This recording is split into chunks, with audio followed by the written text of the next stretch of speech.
went to my boss and said to him, I'm going to go do this crazy thing and I'm going to start this company selling books online. Then he said, let's go on a walk. And we went on a 2-hour walk in Central Park in New York City. And the conclusion of that was this, he said, this actually sounds like a really good idea to me.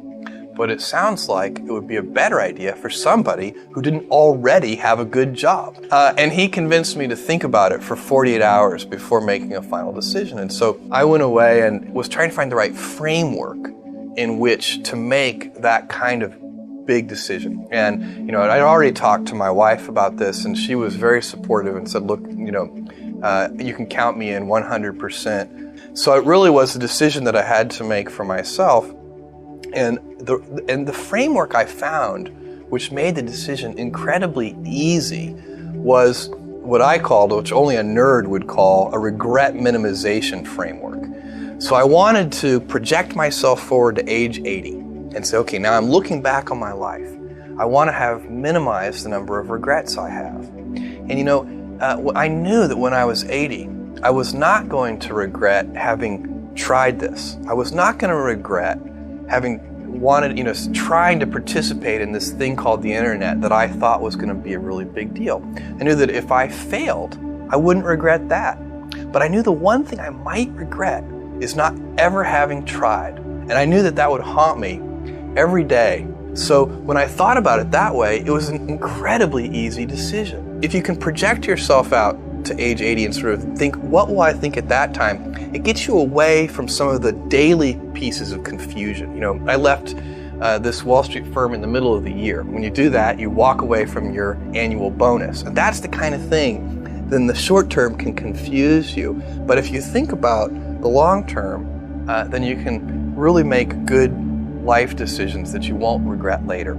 Jeff's keen eye and ability to look proactively toward the future while taking calculated risk has contributed to his success. His instincts told him the internet was going to bring massive opportunity for those willing to be creative. Despite doubt and criticism from those around him, he knew taking this leap of faith would be the best decision for not only himself, but for future generations as well. One of my jobs as the leader of Amazon is to encourage people to be bold. And people love to focus on things that aren't yet working. And that's good. It's human nature. That kind of divine discontent can be very helpful. But it's incredibly hard to get people to take bold bets. And you need to encourage that. And if you're going to take bold bets, they're going to be experiments. And if they're experiments, you don't know ahead of time whether they're going to work. Experiments are by their very nature prone to failure. But big successes, a few big successes, compensate for dozens and dozens of things that didn't work. So, bold bets, AWS, Kindle, Amazon Prime, our third-party seller business, all of those things are examples of bold bets that did work, and they pay for a lot of experiments. I've made billions of dollars of failures at Amazon.com. Literally, billions of dollars of failures.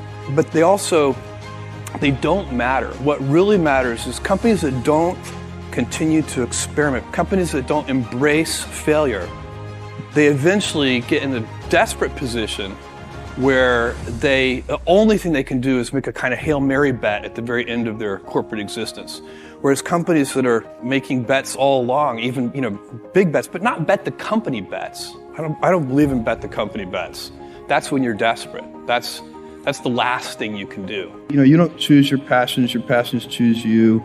How they are formed, you're never completely sure. But I do think you get imprinted somehow early on with certain things. You just get excited about them.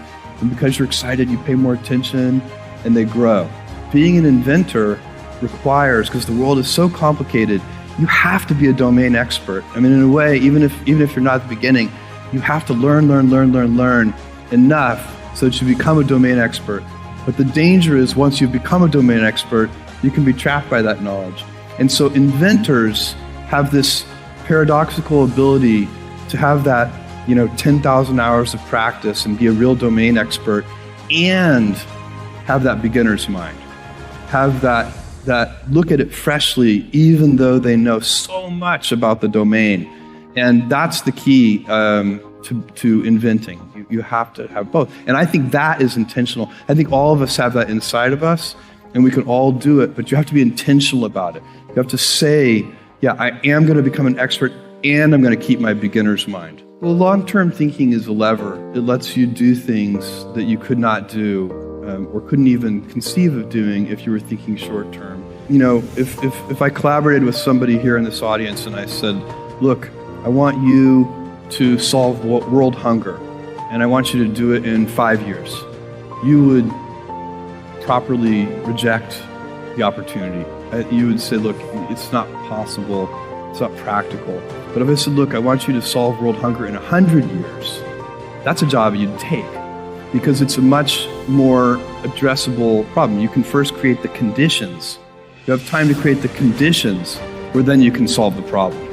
And so that's a very important way of thinking, and it works with everything. I mean, you have to back up and find the right time horizon for what you're trying to do, but you know, at Amazon, we probably do most of our things, we expect to get some results in sort of 5, 6, 7, 8 years. But we find a lot of our other companies that compete against us in various ways, they're often trying to get things done in 2 or 3 years. And so we can do things that, if everything has to work in 2 to 3 years, then that limits what you can do. If you give yourself the breathing room to say, okay, I'm okay if it takes 7 years, all of a sudden you have way more opportunities. Take bets. Be an expert with a beginner's mindset, and planning your goals in a long-term format are some of the secrets behind Bezos' success. Being able to constantly adapt and learn the growing market is essential to make your company, your brand, and your name go down in history. Jules Verne, Mark Twain, Galileo, Newton, all the curious from the ages would have wanted to be alive, most of all, right now. As a civilization, we will have so many gifts, just as you as individuals have so many individual gifts as you sit before me. How will you use these gifts? And will you take pride in your gifts or pride in your choices? You can choose. We all get to choose our life stories, and it's the choices that define us, not our gifts. Everybody in this room has many gifts. I have many gifts. You can never be proud of your gifts because they're gifts. They were given to you. You might be, tall, or you might be really good at math,